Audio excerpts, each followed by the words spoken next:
The last few days, I was visited by one of my childhood friends from Connecticut. He and his wife and his 4 kids came to visit us on their way to South Carolina.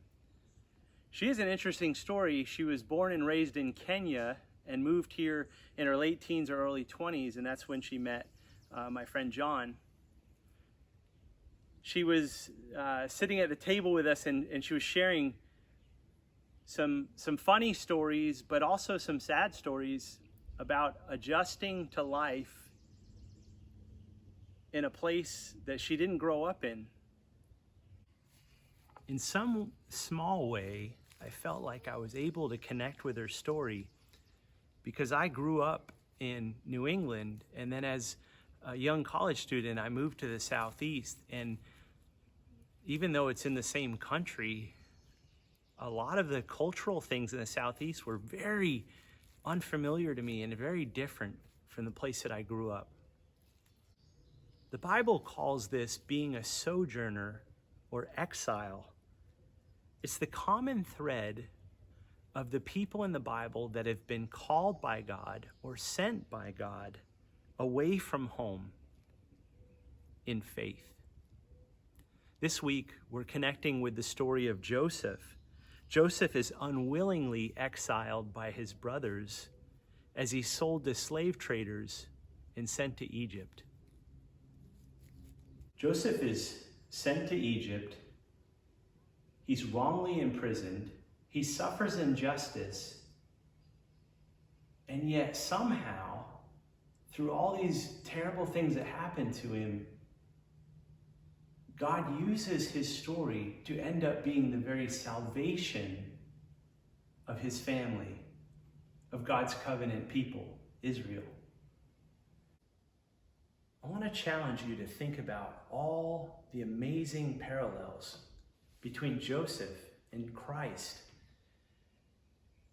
Jacob sends Joseph to his brothers. Joseph's brothers reject him.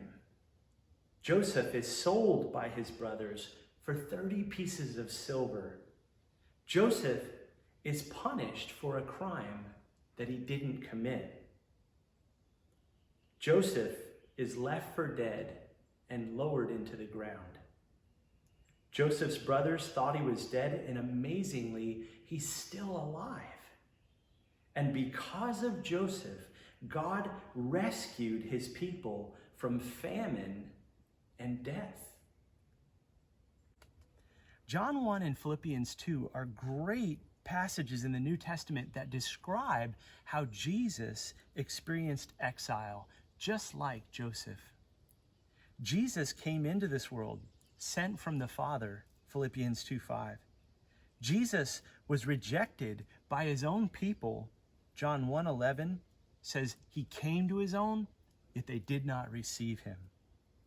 Jesus was betrayed by Judas for 30 pieces of silver.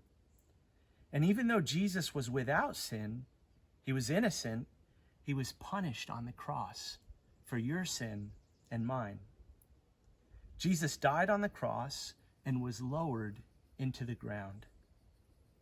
Jesus rose from the dead and appeared before his disciples. Though he was dead, he was alive again.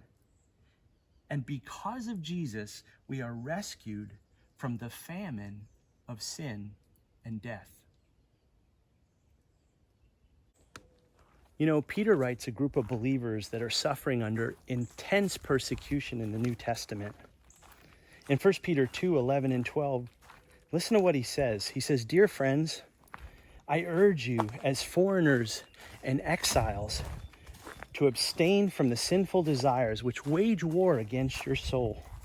Live such good lives among the pagans that though they accuse you of doing wrong, they may see your good deeds and glorify God on the day of his visitation."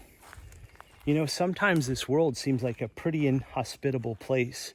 Christian life is not easy. But take heart, because we live in a long line of believers who experience the same exile that you and I do, and they remain faithful. You know, Joseph, by remaining faithful to the Lord, is one of the greatest examples pointing to Jesus Christ in the Old Testament. And I want you to know that this life that we live by faith is only possible because Jesus Christ chose to be exiled from heaven to come and suffer in our place and overcome our greatest enemy, sin and death. The Bible teaches us that he's coming again. And when he comes again, no longer will we be exiles. We'll be home.